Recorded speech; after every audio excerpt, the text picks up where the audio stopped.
Everyone. आज की class में चैप्टर द लिविंग वर्ल्ड को मैं आगे कंटिन्यू करने जा रही हूँ। ठीक है, पिछली क्लास में मैंने आपको लिविंग ऑर्गेनिजम्स का एक फीचर ग्रोथ एक्सप्लेन किया था। ठीक है, जैसे जैसे आप लिविंग ऑर्गेनिजम्स के सारे फीचर्स को पढ़ते जा रहे हैं वैसे वैसे आपको ये बात समझ आ रही है कि लिविंग ऑर्गेनिजम्स के जो फीचर्स आप देख रहे हैं वो सारे फीचर्स नॉन लिविंग्स में नहीं होते। कुछ ऐसे भी फीचर्स हैं जो एक्सेप्शनली नॉन लिविंग्स में भी देखने को मिलते हैं, बट वहां पे उनका वो क्राइटेरिया अलग होता है। ठीक है, जैसे सबसे अच्छा एग्जांपल ग्रोथ का ले लीजिए। ठीक है, ग्रोथ आपकी बॉडी में भी होता है और कई नॉन लिविंग चीजें ऐसी है जैसे क्रिस्टल्स, बोल्डर्स वगैरह, जिनमें सेडिमेंटेशन होते होते वो अपने साइज को इंक्रीज करने का काम करते हैं। ठीक है, ग्रोथ दोनों ही कंडीशंस में है, बट नॉन लिविंग्स में जब आउटर साइड से आप उसके मास को इंक्रीज करते जाइएगा, अगर सरफेस एरिया इंक्रीज हो रहा है, वॉल्यूम इंक्रीज हो रहा है, बट लिविंग ऑर्गेनिजम्स में जब होगा तो वो किस तरीके से होगा, जैसे आप अपनी बॉडी के अंदर ग्रोथ को देखिए। ठीक है, तो जब आप अपनी बॉडी के अंदर ग्रोथ को देखना स्टार्ट करते हैं तो यहाँ पे ऐसा नहीं है कि आपने अपनी बॉडी के अंदर बाहर से कुछ ऐड किया हो, नहीं। आप क्या करते हैं, यहाँ पे आपकी बॉडी जब ग्रोथ को रिप्रेजेंट करती है, इट मीन्स कि आपकी बॉडी के अंदर जो मेटाबॉलिक रिएक्शंस हो रहे हैं, पूरे मेटाबॉलिज्म की एक्टिविटी हो रही है, उसकी वजह से ग्रोथ हो रहा है। और उस मेटाबॉलिज्म के अंदर इंपॉर्टेंट चीज क्या है, दैट इज सेल डिवीजन। ये मैंने आपको पिछली क्लास में बताया था। और सेल डिवीजन होने की वजह से आपकी बॉडी ग्रोथ को रिप्रेजेंट करती है। ठीक है, और एक बहुत इंपॉर्टेंट चीज है ग्रोथ, ये आप लोगों को पता ही है कि ग्रोथ कैसा होता है, इरिवर्सिबल होता है। ठीक है, एक बार अगर आपकी ग्रोथ बढ़ गई है तो आप उसको कम नहीं कर सकते हैं। प्लांट्स में भी अगर ग्रोथ इंक्रीज हो गया है, प्लांट्स की हाइट इंक्रीज हो गई है तो आप उसकी हाइट को कम नहीं कर सकते हैं। ठीक है, तो ये तो रही बात पिछले लेक्चर की, आप उसको देख लीजिएगा, आपको समझ आ जाएगा, बहुत ही सिंप्लीफाइड वे में है। आज की क्लास में मैं आपको नेक्स्ट टॉपिक जो हमारा है, नेक्स्ट टॉपिक इट मीन्स की लिविंग ऑर्गेनिजम्स का अगला feature that is reproduction explain करने जा रही हूँ। ठीक है, ये भी बहुत कॉमन सा है, ये भी आप बहुत पहले के टाइम से पढ़ते आ रहे हैं। रिप्रोडक्शन का मतलब है अगर कोई लिविंग ऑर्गेनिज्म है तो वो अपने नंबर को जो इंक्रीज करने का काम करता है, दैट इज रिप्रोडक्शन। ठीक है, अगर आपसे कोई बोलता है तो आप उसको यही समझाते हैं और आपको यही समझ में भी आता है। ठीक है, तो यहाँ पे सबसे पहले हम रिप्रोडक्शन के डेफिनेशन की बात करते हैं कि रिप्रोडक्शन एग्जैक्टली होता क्या है। ठीक है, जब आप इसके डेफिनेशन को देखना स्टार्ट करते हैं तो हम यहाँ पे क्या बोलते हैं, रिप्रोडक्शन इज डिफाइंड एज, ठीक है, अ बायोलॉजिकल प्रोसेस।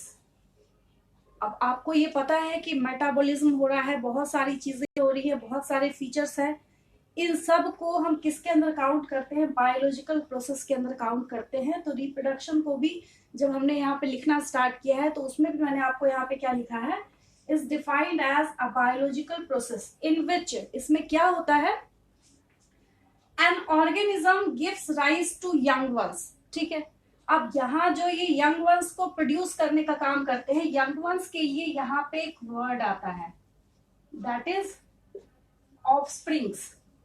उसके जितने भी यंग वंस है उनके लिए कौन सा वर्ड है यहाँ पे, ऑफस्प्रिंग्स है। ठीक है, अब ये कैसे होते हैं, सिमिलर टू इटसेल्फ। कैसे होते हैं ये, सिमिलर टू इटसेल्फ होते हैं। ठीक है, अब जैसे एक कॉमन सा एग्जांपल ले लीजिए, एलिफेंट्स का एग्जांपल ले लीजिए। ठीक है, अब एलिफेंट अगर अपने ऑफस्प्रिंग्स को प्रोड्यूस करते हैं, ठीक है, तो वो उन्हीं की तरह दिखते हैं, आप देख के पहचान जाते हैं कि ये ऑफस्प्रिंग किसका है, तो एलिफेंट्स का है। अब ह्यूमंस है, वो किसकी तरह दिखते हैं, ह्यूमंस की तरह ही दिखते हैं। तो तभी हमने यहाँ पे ये पॉइंट ऐड किया है, सिमिलर टू इटसेल्फ। बट आप याद रखिएगा, biology is the science of exceptions. ठीक है, पता ही आपको। तो बायो जब आप पढ़ते हैं तो उस बीच में मेरे ख्याल से कोई ऐसा टॉपिक नहीं है जहां पे एक्सेप्शंस नहीं है। इवन कि एक सिंपल सा, जब आप ऑटोट्रॉफ और हेट्रोट्रॉफ पढ़ना स्टार्ट जब आप कर रहे थे उसमें भी एक्सेप्शंस है, पता ही आपको। कुछ ऐसे प्लांट्स भी होते हैं जो क्या होते हैं, हेट्रोट्रॉफ्स की तरह बिहेव करते हैं। ठीक है, खैर हम उसकी बात नहीं कर रहे, ये मैं आपको समझाने के लिए बता रही थी। तो सिमिलर टू इटसेल्फ जो लिखा है यहाँ पे कई ऐसे ऑर्गेनिजम्स होंगे, जब आपने क्लासिफिकेशन पढ़ा था 9th में भी, यहाँ पे भी हम पढ़ने वाले हैं इसको चैप्टर 4 में, आपको घबराने की कोई जरूरत नहीं है।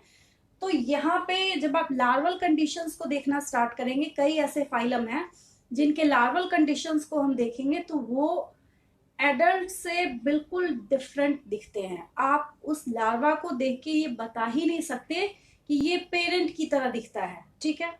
ये बात अलग है कि एडल्ट कंडीशन को अक्वायर करने के बाद वो अपने पेरेंट्स की तरह दिखना स्टार्ट करते हैं, बट कुछ लार्वल कंडीशंस को हम इसके अंदर काउंट नहीं करते, वो एक्सेप्शन के अंदर आता है, ठीक है।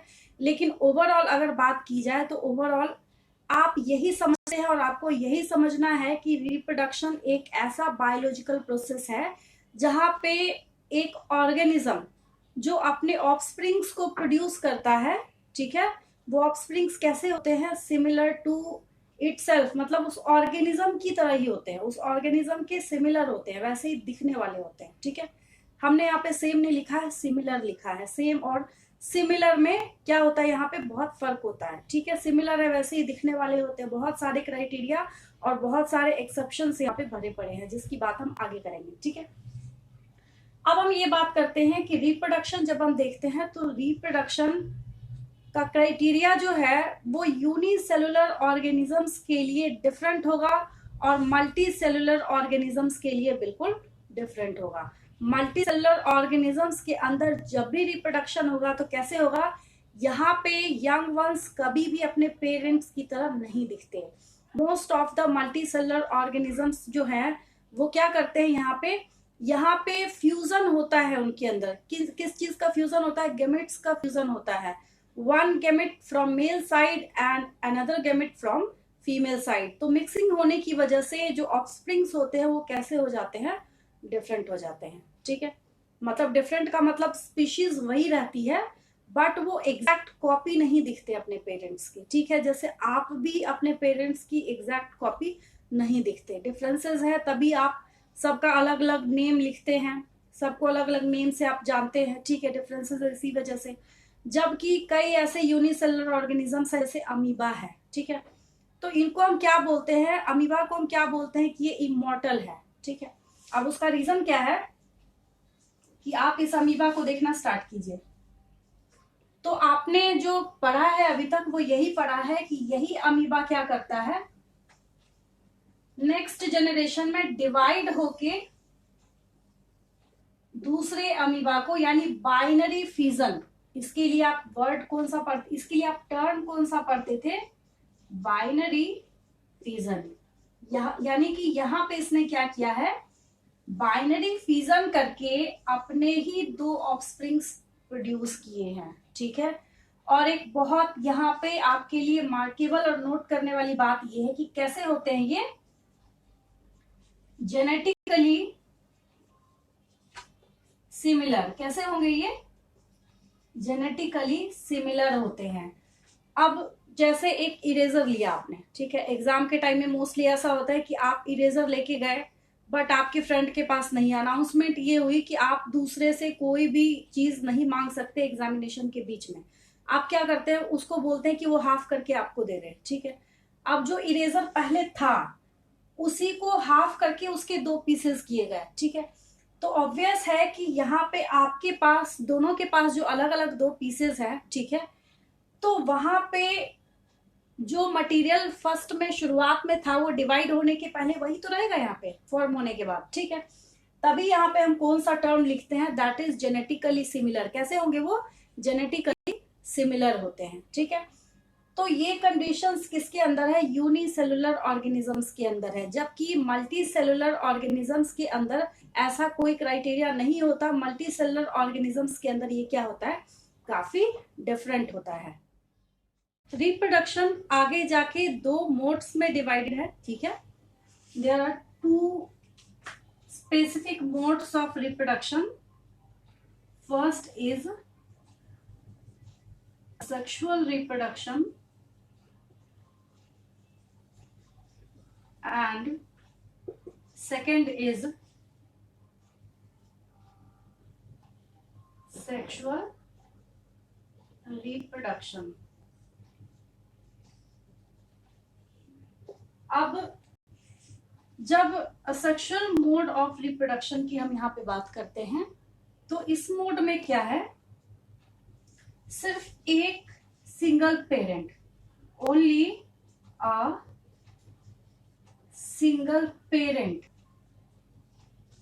यहाँ पे सिर्फ एक सिंगल पेरेंट कैपेबल है किसके लिए, अपने ऑफस्प्रिंग्स को प्रोड्यूस करने के लिए, ठीक है।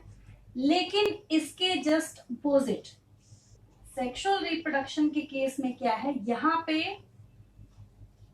2 गैमेट्स आर रिक्वायर्ड। यहां पे क्या है, 2 गैमेट्स की रिक्वायरमेंट होगी, ठीक है। तो यहाँ पे एक सिंगल पेरेंट केपेबल है ऑफस्प्रिंग्स को प्रोड्यूस करने में, जिसकी वजह से क्या होगा, जो मैं अभी अभी आपको एक्सप्लेन कर रही थी, जिसकी वजह से क्या होगा, ये कैसे हो जाएंगे, ये ऑफस्प्रिंग्स किसके, जो असेक्सुअल मोड ऑफ रिप्रोडक्शन से प्रोड्यूस होंगे, ठीक है। ये कैसे हो जाएंगे, अभी अभी जस्ट मैंने आपको बताया था, ये जेनेटिकली सिमिलर हो जाएंगे। कैसे हो जाएंगे, ये जेनेटिकली सिमिलर हो जाएंगे, ठीक है। अब बात समझ आ रही होगी आपको। अब जैसे हमने किसका एग्जांपल लिया था, अमीबा का, ठीक है, जो बाइनरी फिजन करता है। अब अमीबा अभी भी जस्ट आपने समझा है, तो एक अगला हम एग्जांपल ले लेते हैं किसका, हाइड्रा का।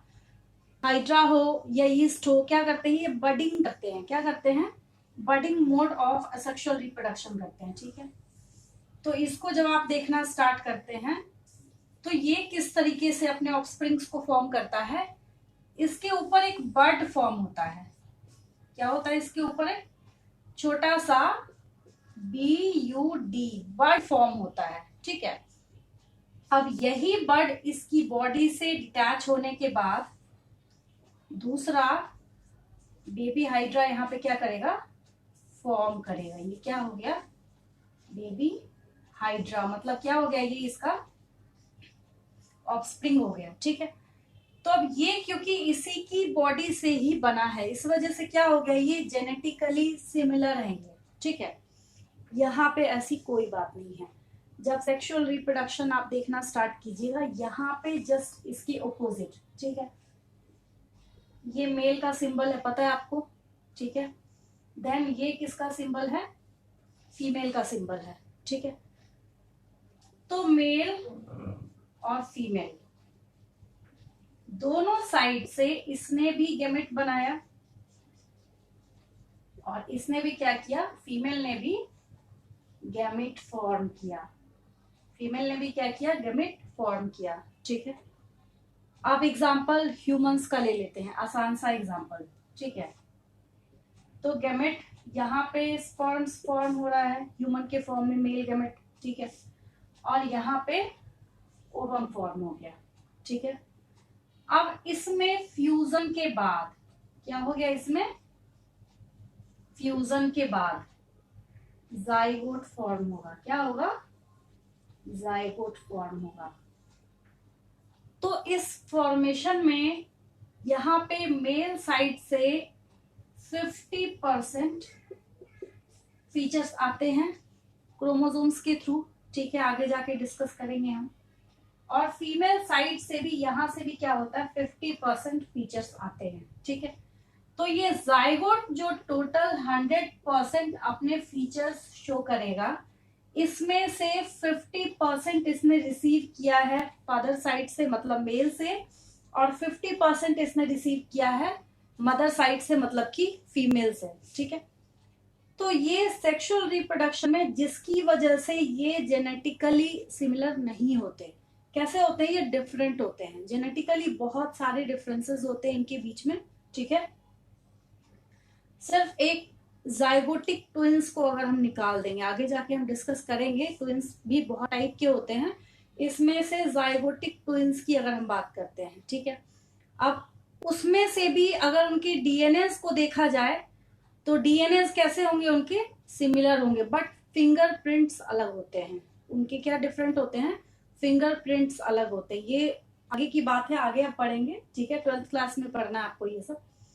तो मेरे ख्याल से आपको ये समझ आ गया होगा कि what are the basic differences between asexual reproduction and sexual reproduction. ठीक है, तो असेक्सुअल मोड ऑफ रिप्रोडक्शन में सिर्फ एक पेरेंट चाहिए होता है, किस चीज के लिए? उसके ऑफस्प्रिंग्स को फॉर्म करने के लिए। और सेक्सुअल रिप्रोडक्शन में क्या चाहिए?